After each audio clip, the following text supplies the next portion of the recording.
Ayan po si Merge Couture.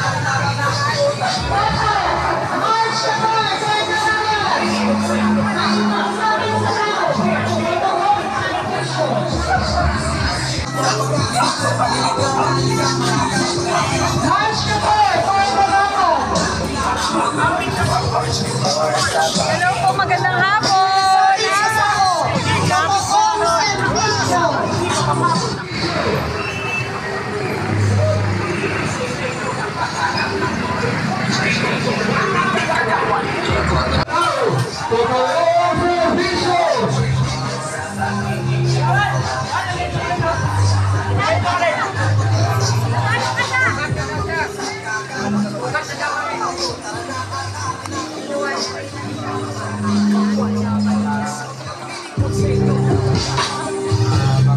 Susunod na alalan, huwag kalimutan! Hydronet Merge Couture! Susok ng anak-anak, iboto na si Merge Couture sa pagiging gagaw. Siya maaasahan, handa na gawin ang lahat. Sa kanyang mukhang paapati lang, kasama wala hindi. Susunod na alalan, huwag kalimutan! Hydronet Merge Couture! Bago na ka! Bago bagasa! May malapakit sa tao! Totoong servisyo! Hydronet Merge Couture! Bago mukha! Bago bagasa! Sa Barangay 785, Zone 86.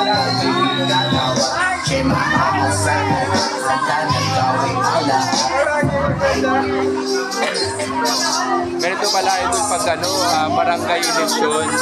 Ganito.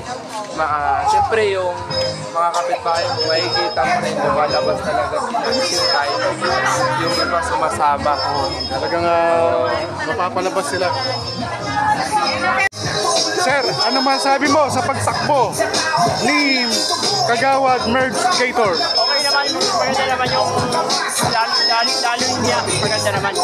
Maganda naman yung ano niya, layo niya. So nakakita ba kayo ng bagong pag-asa? Meron talaga, may pag-asa talaga, may bagong pag-asa. So mensahe para kay Merge Couture. Sana manalo. Manalo din natin. Pag-ina ng mga kabarangay namin. Ayan, so bali first time niyang tatakbo, di ba? Bago, kailangan talaga manalo siya. Ang mensahe po para po kay Kagawad Merge Couture. Sana manalo. Napipilitin namin manalo siya. Ayan, maraming salamat sa iyo, Idol. Thank you. Ito na ba yung sa likod? Extended? Hindi ba? Doon. Hindi pa. Okay. Kasi ikot tayo dun sa kapila eh. Sana naman yung ikot tayo dun sa Talagang So papasok na po tayo rito.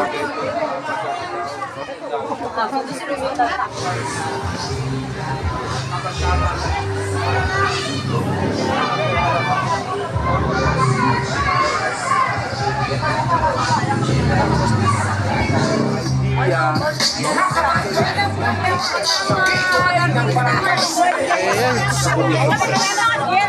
Ano po masasabi nyo sa pagtakbo ko ni Merge Couture? Ano po masasabi nyo? Ay, masarap po masasabi ko po talaga kasi talagang si Ma'am Mara natubukan na namin siya.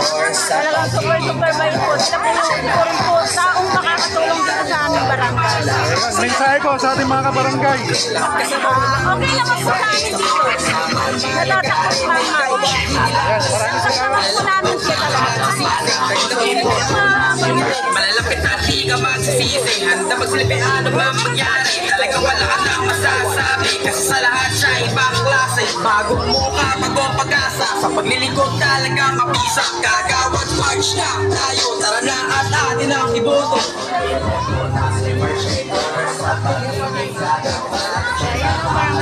Bagong mukha, bagong pag-asa. Sa paglilingkod talaga mapisa. Kagawad march na tayo. Tara na at atin ang iboto. Sa pagiging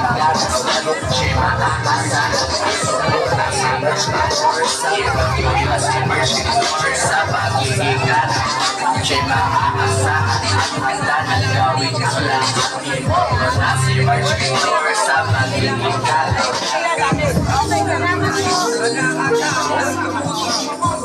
Si March Victor sa magiging galing. Mga kapatid, nandito na ang aming kagawan. March, kay Domingo ng kayo. Si March Victor sa magiging gagawan. Siya'y maaasahan at subok ng mga panahon dito. Si March Victor sa magiging gagawan. Siya'y maaasahan at handa ng gawin akla.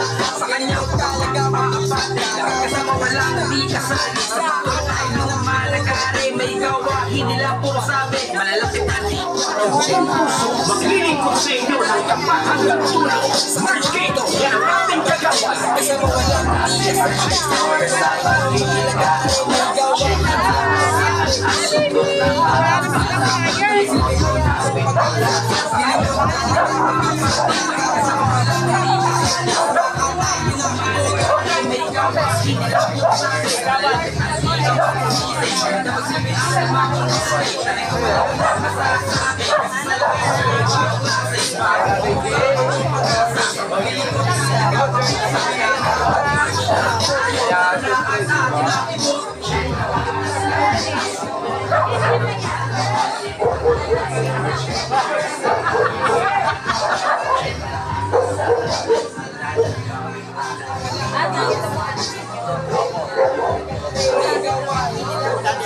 Batak ko dapat yun ang ano, yung malalaman.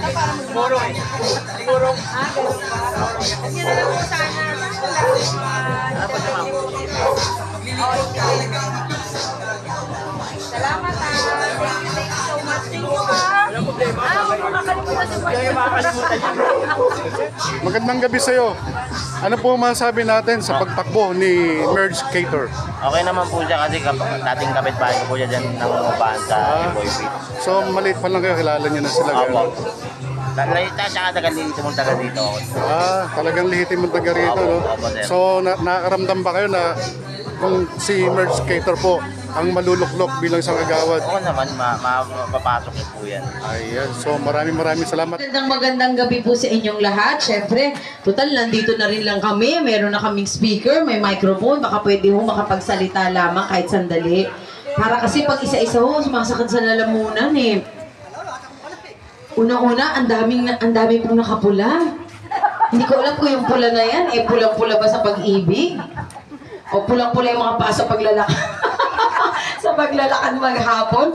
O namumula na yung tiyan dahil nagugutom na, alin po sa tatlo. Pero ang pinakamahalaga, kami po ay narito. Siyempre ako po, si Mara Tamondong. Alam niyo na po siguro marahil kung ano po ang aking adhikain, kundi makatulong lamang at patunayan sa ating lahat na kapag ikaw ay pinanganak sa San Andres, Bukid, Maynila, marapat lamang na ikaw ay tumanaw din ng utang na loob sa ating lugar at maglingkod para sa inyo, lalo na po sa ating mga senior citizen na syempre naman naghirap, nagpakain, nagpaaral, lahat na, nag-exercise, nag-zumba, naglakad. Lahat po yan, syempre, dinanas natin para mapalaki po ang ating pamilya, mapalaki ang ating mga anak. Natural lamang na kailangan maglingkod po tayo ng tapat at magbigay ng totoong serbisyo sa ating kapwa. Kaya nung nagdesisyon po ang aking kapatid na siya po ay tumakbo bilang kagawad, hindi na po ako nagdalawang isip sapagkat ang pagtulong po dapat talaga lagi na sa ating puso. Di ba po? Yes! Yay! O ngayon po ang gagawin natin, magpapakontest na joke lang. Hindi, joke lang. Siyempre, dahil ako po si Mara Tamondong, tumakbong konsehal nung uling halala. Pero hindi po nahinto yung pagtulong ko at yung advokasya ko nung ako ay tumakbo sapagkat nakita ko po na kailangan mapansin na rin po tayo at kailangan mabigyan na rin ng tamang programa para sa ating lahat. Dahil kung hindi po tayo kikilos ngayon, kailan pa po tayo kikilos? Alam nga naman, hintayin ko rin mag 60 years old ako, 65, 70, 75, 80, 85, 90, 95. Tapos hintayin nyo pa mabigyan kayo ng 10,000, 20,000. Tapos wala na. Katapusan na. So dapat hindi na po natin hintayin yung katapusan. Kung di ngayon pa lamang, umpisahan po natin na tayo ay makapaglingkod. Dahil meron pa po tayong maliliit na mga anak. Meron pa hong lalaki at meron pa hong susunod sa ating henerasyon. At dapat yung henerasyon na susunod, kailangan ang puso ay busila katulad po natin. Kailangan maipakalat po natin ang kabutihan sa kabataan ay kailangan mag-umpisa, nanay! Yes. Dahil kayo po ang nagkalat ng ating sarilahi. At kailangan tayo rin po ang magtaguyod ng ating pamilya at magbigay ng tamang asal para sa ating mga apo at mga anak. Kaya ako naman po ay narito para ipakilala na kung saan kami po ay pinanganak at lumaki ng San Andres, Bukid, Maynila. Na kung saan si Marginette Cator ay pinanganak pa sa health center dito sa Sases. Na kung saan ngayon isa ng condominium. Kaya wala nang memories. Ang memories na lang nasa birth certificate na magsasabi na siya po ay tunay na taga San Andres, Bukid, Maynila. Sabi nga nila, kung ikaw ay tubo rito, aba syempre dito ka rin lalago at dapat lamang kapag lumago ka ang bigyan mo yung mga kapitbahay. Kaya naman, tama po! Yes. At syempre ako ay pinanganak din po ako sa Maynila Hindi naman po ako pinanganak kung saan dahil ang aming lahi mula sa lolo at lola dito po sa San Andres, Bukid, Maynila sa Holy Family sa Oro A. San Nikel. Kalat-kalat na po ang aming lahi hanggang Onyx, hanggang dyan sa Palengke, sa may Dagonoy. Wala pa hong bubong ang Dagonoy, Kangkungan pang Estrada, nandito na po kami. At wala pa hong masyadong pogi, nandito na kami. Ngayon dumami na yung pogi at magaganda, nandito pa rin kami. Kaya dapat lamang po na magbigay ng totoong paglilingkod para sa ating mga anak at mga kabataan na siyang dapat po nabigyan nating pansin para sa tunay na kinabukasan! Yes. Kahit pagod na, kailangan masigla pa rin. Siyempre po, yung kapatid ko ay nag-graduate ng Philippine Women's University na kung saan kami po ay nagko-commute, yung TAF, papuntang Paura. Natutukutan sa May Lasal kasi kumakain po kami sa Wendy's. Kasi po yung kapatid ko, siyempre bata pa naman, naglalakad kami. Akala niya okay, sabay hinablot yung kwintas. Tapos nangangaroling po kami. Nay, nangangaroling kami sa palengke, binibigay sa amin piso. Kaya po dumadayo pa kami doon sa kabila, sa may Singgalong, kasi medyo malalaki yung bahay doon, tahimik. Ang target namin ay matataas na gate. Kasi nag-expect kami na magbigyan kami na 100 or 50. Pero nung inipon-ipon po namin, nakakain po kami ng Wendy's, pumunta kami sa Glorieta. Si nanay, ilang taon na po si Marge? Siyempre hindi nalalayo sa edad nyo, Nay. Sabi nga nila, pag tinanong ang edad, next question please. Ang dami pang question, ay di ba? Pero nagbilib ako sa inyo, ilang taon na po kayo? Oh my God! Hindi na, totoo? Sana ganyan din ang mukha ko pag 70, walang wrinkles. Andito lang sa may mata sa gilid. Kaya talagang ang tunay na Pilipina na maganda talaga kahit hindi mag-makeup, mukhang bata pa rin. At kayo po ay dapat tularan, Nay. Saan po kayo lumaki, Nay? Oh, Diyos ko, grabe. Di naabutan niyo pa yung gera? Ay, hindi naman.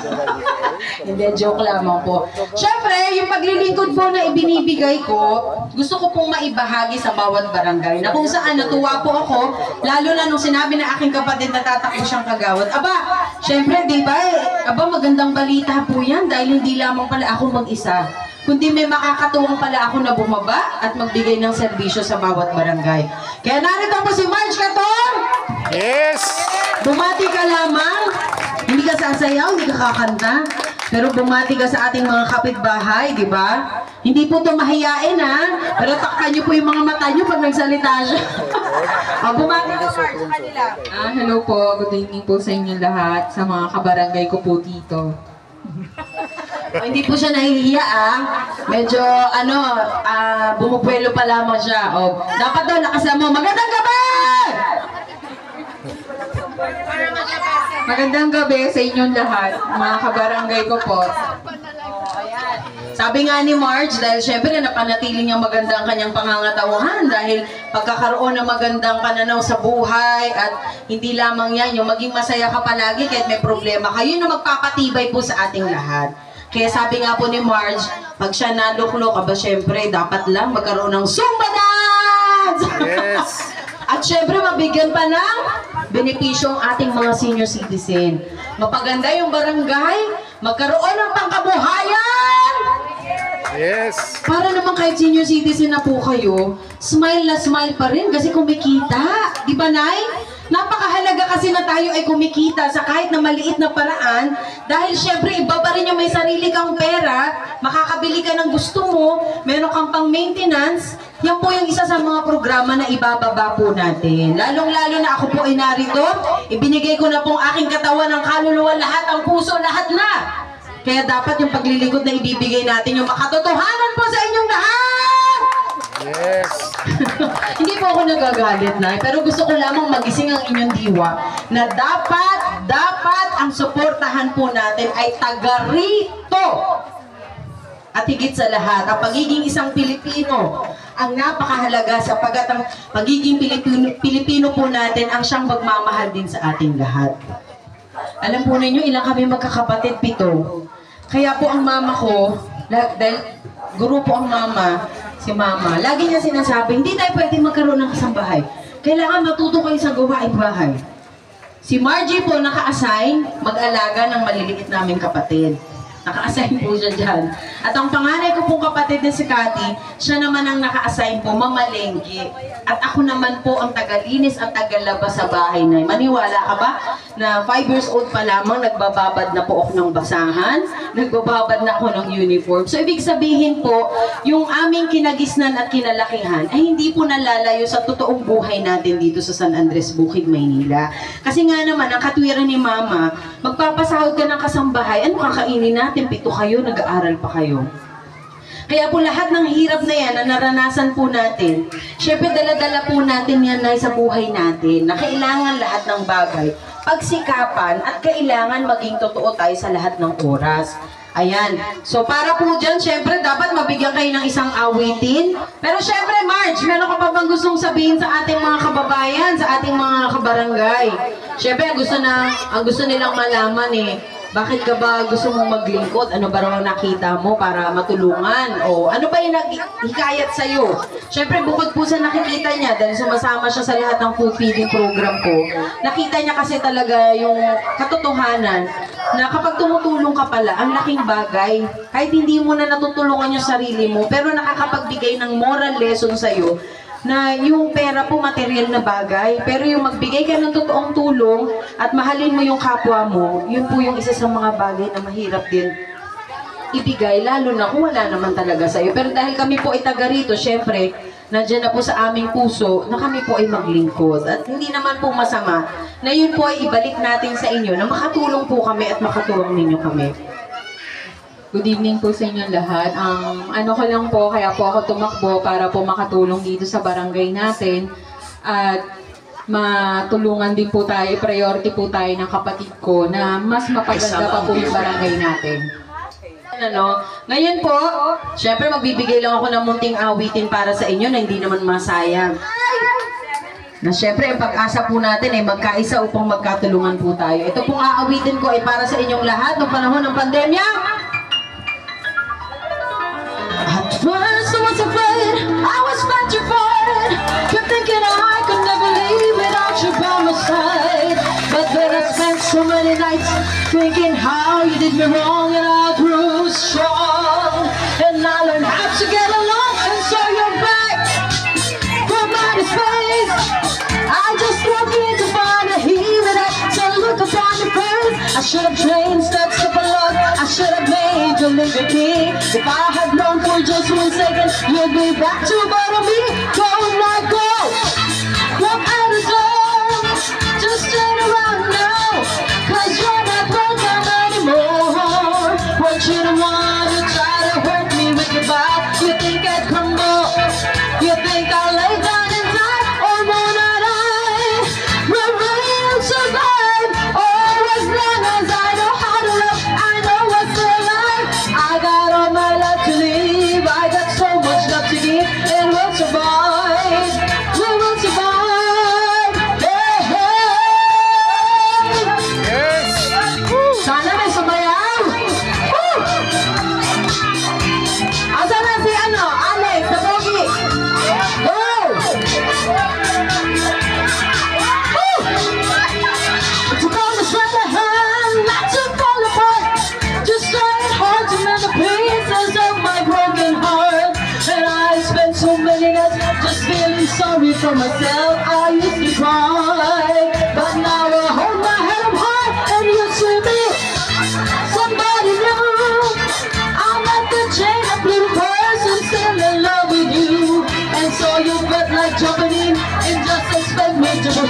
When I'm in seven, all my loving for someone is loving me.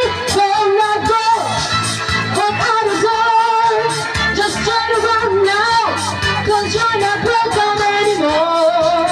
Want you to wanna try to hurt me with goodbye. You think I'd come up? You think I'll lay down and die? Oh no, that I will survive. Oh, as long as I'm a hard life, I know I stay alive. I got all my love to live. I got so much love to give. And we'll survive. And we'll survive. Woo! Go now, go. Walk out the door. Just turn around now. 'Cause you're not welcome anymore. Want you to wanna try to hurt me with goodbye. You think I'd come up? You think I'll lay down and die? Oh, that I will survive. Oh, as long as I'm a hard life, I know I stay alive. I got all my love to live. I got so much love to give, and we'll survive. We will survive. Hey, hey. Woo! Aba, ayaw niya sumayo. Nahiya kayo, ha? O kuya, sayo ka na rito! Meron pa ako isang aawitin. Ito naman, syempre walang sawang inaawit ko para sa ating mga senior citizen. Sabi nga nila, lahat ng pagputi ng buhok ay may dahilan. Pero dapat ito maging dahilan na ipakita natin na syempre tayo po ay nagsikap para sa ating pamilya. Kaya wala pong masama ako maging proud tayong sabihin na tayo po ay isang senior citizen. Para sa ating mga senior citizen! Yes! Kung tayo ay matanda na, sana'y di tayo magbago. Kailanman, nasaan man ito ang pangarap ko. Makuha mo pa kayang ako'y hagdan at yakapin. Hanggang sa pagtanda natin. Ganun yung may mga kamay nyo. Nagtatanong lang sa inyo, ako pag gaya'y ibigin nyo. Kung maputi na ang buhok ko, ay pagdating ang araw, ang iyong buhok ay puputi na rin. Yes! Sabay tayong mangangarap ng nakaraan sa atin. Ang nakalipas ay ibabalik natin. Ipapaalala ko sa inyo ang aking pangako na ang pag-ibig ko'y laging sa inyo. Kahit maputi na ang buhok ko. Ay! O sino na yung maputi ang buhok dito? Aminin nyo na! Ako! Ay, mga bata! Ayan, syempre, di ba? Kahit na pinapawisan, sige pa rin. Ang nakalipas ay ibabalik natin.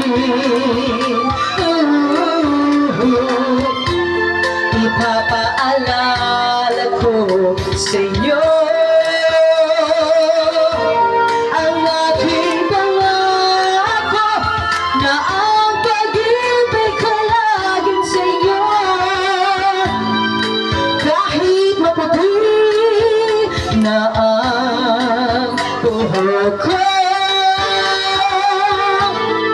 kahit maputi na ang buhok ko. Yes! Maraming salamat! Woo! Ayan, isa lamang po yan sa ating magagawa. Ayan. Siyempre, gusto ko lamang sabihin sa inyo na alam ko na tayo pong lahat ay naghahangad na magkaroon ng maayos na pamumuhay. Naghahangad na bawat barangay ay mapigyan ng tamang programa. At yan po ay mag-uumpisa sa tamang tao na maglilingkod po para sa ating lahat! Yes! Kaya wag po natin kalimutan si Marge Capor, ang aking kapatid po, na walang sawa ko rin tutulungan. At bubusugin si Alex! Dahil ayaw ko siya pumayat! O, si Gagawad daw. Magpa-practice muna si Gagawad. Siyempre nga naman, sabi nga nila, yung magkakapatid, pare-parehas naman may blessing yan na ibinibigay. Yun lamang sa iba't ibang paraan. At si Margie ay magaling magluto, Alex, kaya ikaw ay tataba ng tataba. Joke lang. Pero maraming salamat po sa inyo. Pasensya na po kayo paumanhin at ako po ay kailangan umawit. Sapagkat tayo mga Pilipino, yan naman pong ating hangad na makaawit po at mabigay natin yung totoong mensahe para sa ating lahat. Muli, maraming salamat, magandang gabi at sana po, huwag niyong kalimutan si Marge Capor! Thank you! Boys, ang magandang